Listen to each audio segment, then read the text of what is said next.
Listen.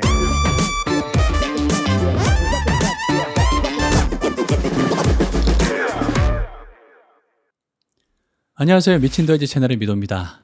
아직도 싱가포르가 방역 관리를 안 한다고 하는 얘기를 듣게 되는데 참 답답합니다.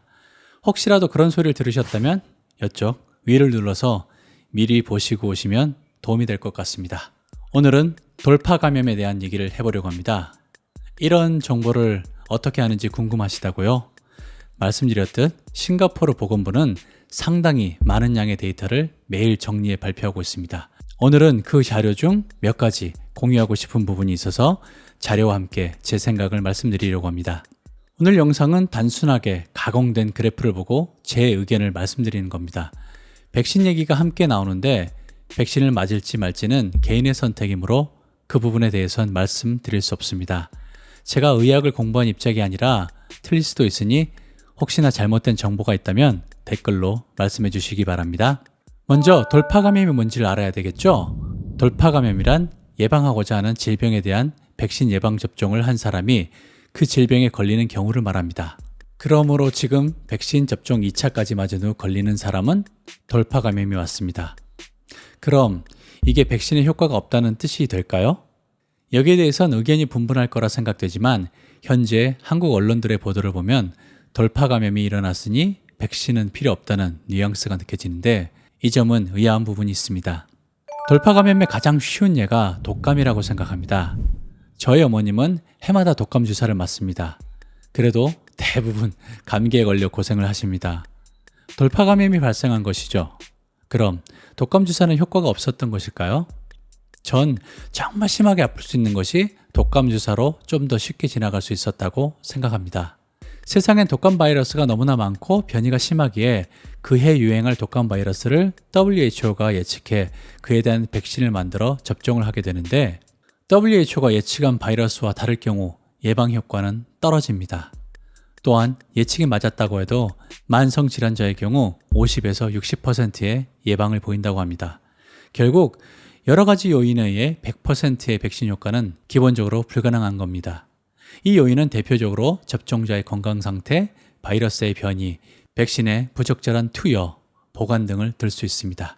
현재 싱가포르는 KTV와 주롱항의 폭발적인 증가로 7월 12일부터 큰 증가를 하다 이제 조금씩 줄어가고 있는 상황입니다. 많이 감소하는 것이 아니라 서서히 감소하는 중이라 아쉽지만 이대로만 계속된다면 6월 이전의 상황으로 돌아갈 수 있다는 희망이 보입니다. 아무튼 싱가포르의 풍토병으로의 전환에 대한 발표 이후 싱가포르 정부에서 6월 말부터 백신에 관계된 상황을 함께 발표를 시작했는데 여기에 참고해둘 만한 데이터가 있어 함께 확인해 보려고 합니다. 사실 로우 데이터를 볼 수 있으면 더 많은 정보를 알 수 있을 텐데 이 데이터는 없어 싱가포르 정부가 정리해 둔 것만으로 보는 건 좀 아쉽습니다. 앞으로 보여드릴 그래프는 8월 4일 발표한 내용을 정리한 것이며 14일 또는 28일을 기준으로 되어 있습니다. 또한 함께 참고하셔야 할 것이 이 데이터는 지역사회에 감염된 분들을 기준으로 되어 실제 몇 명을 검사하고 몇 명이 확진되었는지에 대한 데이터가 없습니다.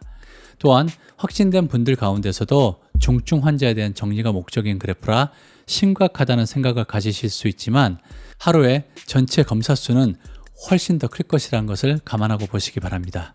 첫 번째로 지역 확진자를 나이별 백신을 맞은 인원으로 14일 기준으로 정리해둔 그래프를 보겠습니다. 보시면 분홍색이 백신을 안 맞은 경우, 파란색은 1차만 접종, 회색이 2차까지 접종을 완료한 경우입니다. 12세 미만의 경우 모두 분홍색인데 싱가포르는 12세 미만의 백신이 승인된 것이 없어서 아직 접종이 이루어지지 않아서입니다. 참, 풀리 백시네이티드는 2차 접종을 마친 후 2주가 지난 경우를 말하는 겁니다.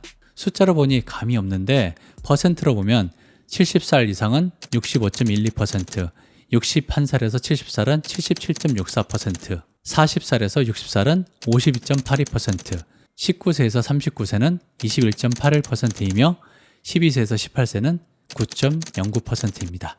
그 이하는 접종을 하지 않았으니 제외하고 전체를 계산하면 45.06%의 경우가 백신 접종을 완전히 마친 경우가 됩니다. 즉, 돌파 감염이 45.06%가 일어난 것입니다. 8월 4일 기준으로 2차까지 접종 완료된 사람이 62.4%이므로 비율적으로는 적은 숫자가 확진되었습니다. 생각하긴 싫지만 확진이 많이 나오면 접종률과 비슷한 비율이 될 것 같다는 생각이 드네요. 위의 나이별 비율을 보고 어릴수록 돌파 감염이 적다고 생각하실 수 있지만 제 생각은 현재 백신 접종 우선순위에 따라 비율이 차이가 나는 것이 어느 정도 반영되었다고 생각합니다. 물론 나이가 어릴수록 감염이 적은 것도 사실입니다. 아무튼 이 비율을 보고 싱가포르의 나이별로 접종된 분포는 어느 정도 유추가 가능할 것으로 생각됩니다.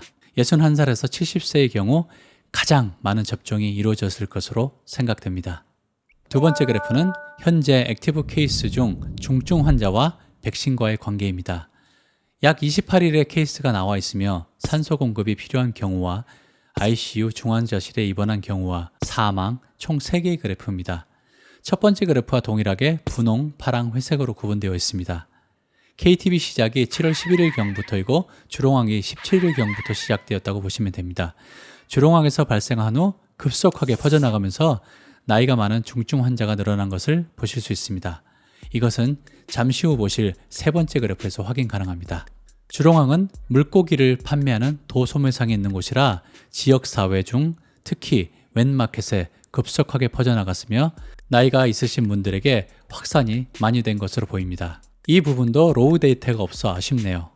아무튼 확진 수가 증가하면서 백신을 맞은 경우라도 중증으로 발전한 경우가 7월 초반보다 많습니다.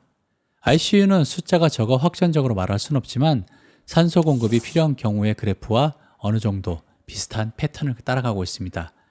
이 기간 사망은 총 3명이며 모두 백신을 맞지 않았습니다.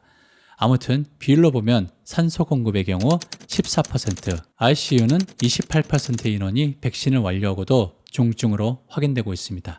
세 번째 그래프는 두 번째 그래프처럼 산소 공급과 ICU, 사망에 대한 그래프지만 나이별 분포를 나타내고 있습니다.